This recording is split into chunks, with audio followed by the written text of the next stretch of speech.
Hello, everybody. This is Christopher with Sundance Marine Miami. Today we are talking about recreational boating and radar. A lot of my customers ask me whether they should have radar installed on their boat or if they need radar as an option. And there's a lot of different use cases for radar, and there's a lot of situations where something called FLIR might be a better option for recreational boaters here in South Florida.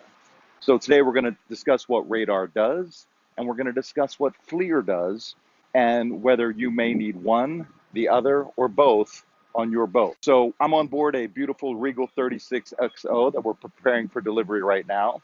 And behind me, you'll see a dome that says Garmin on it, and that is radar. And next to it, you'll see what looks like a small video camera, and that is FLIR. So first, let's talk about radar. So radar is an acronym. It stands for radio detection and ranging. And radar sends out radio signals and essentially detects when those radar signals are bounced back or radio signals are bounced back from objects. And it creates those colored blobs you see on a screen.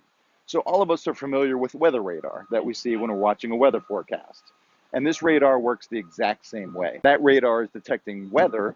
This radar is detecting everything around your boat, from weather to objects to navigation buoys to even a small person floating in the water, depending on the resolution of the radar. So what does radar do?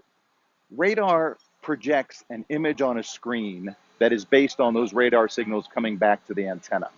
And it creates, just like you see on weather radar, those colored blobs. And it can be a little confusing. It takes some practice to understand what you're seeing on a radar screen and really understand how to use radar to its maximum effect. Some advantages of radar are it works in every condition: darkness, fog, rain, just about any kind of conditions you may encounter when boating. Radar can be an advantage.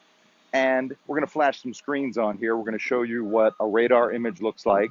We're also going to show you how on one of these newer systems overlays the radar image with an actual navigation chart. So if you're navigating close to land, you can confirm, okay, those radar reflections that I'm seeing are the land or objects such as navigation buoys that are reflected on my navigational chart.